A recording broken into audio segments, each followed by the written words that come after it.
good day to you. I've commuted already into the booth, and I thought I'd take this opportunity to say hello and also to do a few questions that I get asked, because I do this thing called Ask Tanya Anything, or Ask Me Anything. Third person, not sure. Anyway, and sometimes, they're usually quite serious questions about the industry, but I get some fun ones sometimes. So the first one is, Tanya, you love a badge, don't you? Why? And are you wearing a badge today? Yes. And what does it say? Can you not read that? Let me get closer. It says, stay angry.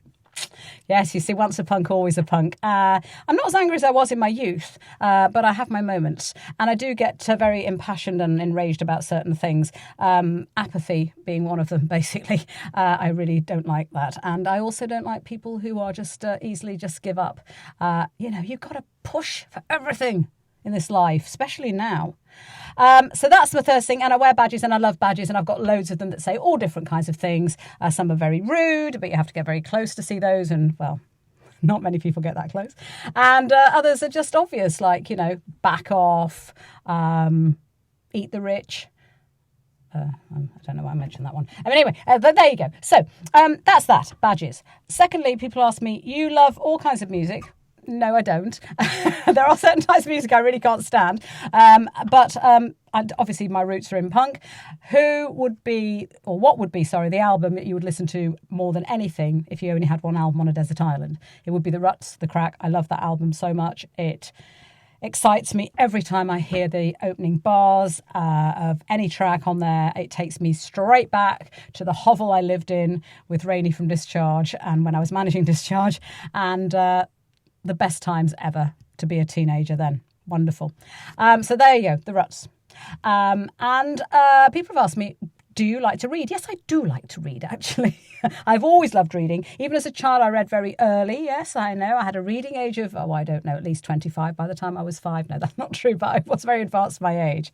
And but I particularly love an author called John Niven. Now, if you don't know John Niven's work, it's brilliant. You may know him from his first novel, which was Kill Your Friends, which is superb. But I've read everything more than once that he's written. And he will literally have you laughing out loud at one page and weeping tears of sorrow and empathy on the next. And he can turn you that quickly with his wonderful prose. But last night he was reading from the book about his brother Gary. And it was wonderful. And yes, he made me cry. And he also made me absolutely cry laughing at two fabulous parts of the book. He was interviewed by Caitlin Moran. They're clearly very good friends. She did a fantastic job, of course. Wrote a superb introduction for him. And they had a lovely, easy camaraderie on the stage, which was very comfortable for the audience. A bit like me and Bob Lawrence, that kind of thing. Taking the piss out of each other, but friendly as well. And and I got to meet him very briefly, and he's a top bloke, and that's what I will say. So, Oh Brother is out now. This is his latest work, but all his fiction books are superb as well. I cannot recommend this author too highly to you if you don't know his work. And if you do know his work, tell me what's your favourite, because I've been trying to work this out. And for me, it's very difficult, because I love the amateurs. I never thought I could say I'd love a book about golf, but I do.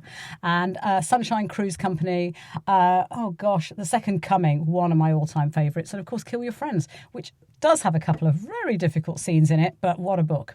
Anyway, that's me rambling on. I'm now going to go and ramble on and make some voice work before I start teaching. So have a wonderful day, whatever you're doing. I'm hoping to do nothing tomorrow, but I might be seeing a friend I haven't seen for ages, so that's kind of nice. Anyway, I don't know, you don't care, do you?